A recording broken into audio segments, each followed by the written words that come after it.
ഫ്ലവേഴ്സിന്റെ പിൻബലത്തോടെ 24ന്റെ പുതിയ സംരംഭം 24 study abroad. വിദേശ പഠനം ഇനി സുരക്ഷിതം. 1600-ലധികം സർവകലാശാലകളും 1,00,000+ കോഴ്സുകളും. UG, PG, ഡിപ്ലോമ, MRS വരെ ലോകമെമ്പാടുമുള്ള സാധ്യതകൾ. കൗൺസിലിംഗ് മുതൽ വിസ വരെ. ഫോറക്സ്, ലോൺ, ട്രാവൽ, അക്കോമഡേഷൻ എല്ലാം ഒറ്റ ടെച്ചിൽ. www.24studyabroad.com. കുടുംബങ്ങളോടൊപ്പമുള്ള ആത്മബന്ധം. ഫ്ലവേഴ്സ് ആൻഡ് 24 വിശ്വാസത്തിന്റെ ഉറപ്പ്. 24 സ്റ്റഡി അബ്രോഡ്. വിദേശ പഠനം ഇനി സുരക്ഷിതം. വിദേശ പഠനം ആഗ്രഹിക്കുന്നവർ ഉടൻ വിളിക്കൂ 9001 800 800120.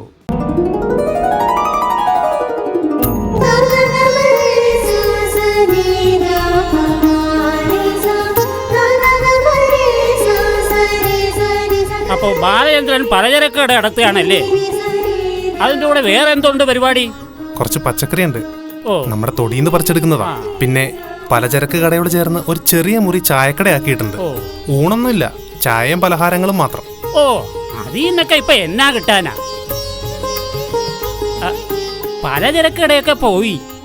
ഇപ്പൊ എല്ലായിടത്തും സൂപ്പർ മാർക്കറ്റ് വന്നില്ലേ? ഒരു കൊട്ടയം കൊണ്ട് ചുമ്മാതങ്ങ് കറങ്ങി നടന്നാ മതി. എല്ലാ സാധനവും കിട്ടും. മടിക്കുത്തിൽ കാശും വേണ്ട. കാശ് കൊടുക്കാൻ നേരത്ത് ഒരു വിസിറ്റിംഗ് കാർഡ് എടുത്ത് ഒരൊറ്റ വരാ. വിസിറ്റിംഗ് കാർഡല്ല, ക്രെഡിറ്റ് കാർഡ്. ആ, അങ്ങനെയും പറയാം.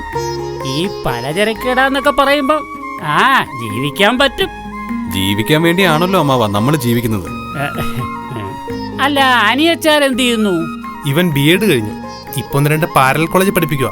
പിന്നെ ടെസ്റ്റുകളും എഴുതുന്നുണ്ട്. ഓ, പാരൽ കോളേജ് പഠിപ്പിച്ചിട്ട് ഇപ്പൊ എന്നാ കിട്ടാനാ?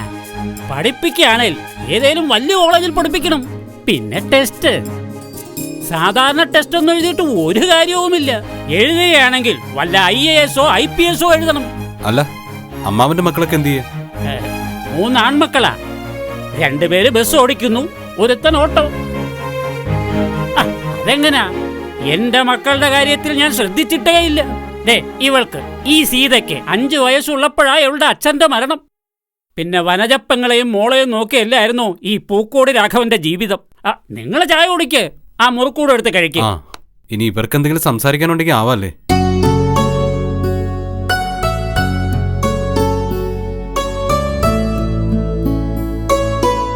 ഓ, ഇനി എന്നാ സംസാരിക്കാനാ? ഈ അമ്മാവൻ തീരുമാനിക്കുന്നതിനപ്പുറമൊന്നും ഞങ്ങളുടെ പെങ്കൊച്ചിനില്ല. എന്നാലും നാട്ടു നടപ്പനുസരിച്ച് അവരെന്തെങ്കിലും സംസാരിക്കട്ടെ. എന്നാ പിന്നെ ആയിക്കോട്ടെ അല്ലേ? എങ്ങനെയാട്ടാ, ഞങ്ങൾ ഇവിടുന്ന് മാറണോ അതോ നിങ്ങൾ പുറത്തോട്ട് നിൽക്കുന്നോ? എങ്ങനെ വേണേലും ആവാം.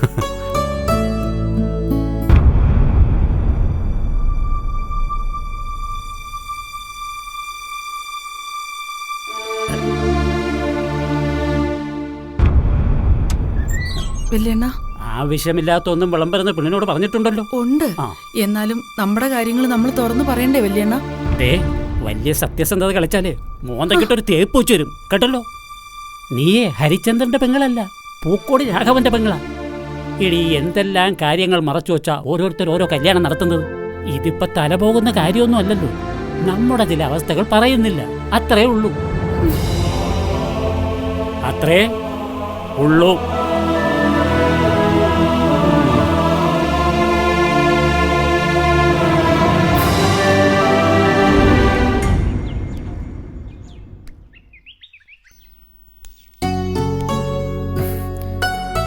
ജീവിതത്തിൽ ആദ്യത്തെ പെണ്ണുകാണലായത്. ഇത്രനാളും കല്യാണം വേണ്ടെന്ന് വെച്ച് നിന്നിരുന്ന ആളാ ഞാൻ, എന്റെ കുഞ്ഞു പെങ്ങൾക്ക് വേണ്ടി. അറിയാലോ, വയലോരം വീടിന്റെ ജീവനാ ഞങ്ങളുടെ മണിക്കുട്ടിയല്ലേ? ഏയ്, കുട്ടിമണി. 3 മണി എന്നാ ശരിക്കുള്ള പേര്. 3 മണിയോ? അതൊരു വല്ലാത്ത പേരാണല്ലോ.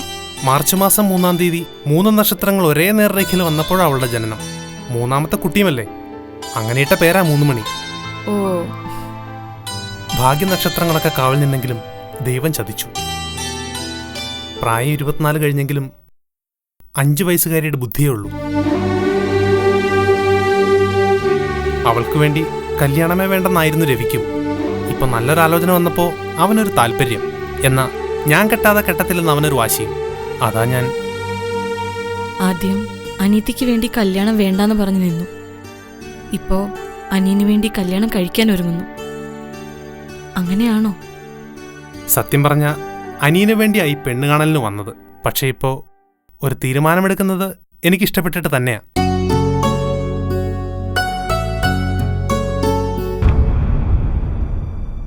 സാധാരണക്കാരനാണ് ഞാൻ. വളഞ്ഞ വഴികളൊന്നുമില്ലാത്ത ഒരു നാട്ടിൻപുറത്തുകാരൻ. ഉള്ളിൽ തട്ടി ഇഷ്ടപ്പെട്ടെങ്കിൽ മാത്രമേ എന്നെ ഇഷ്ടപ്പെട്ടു എന്ന് പറയാവൂ.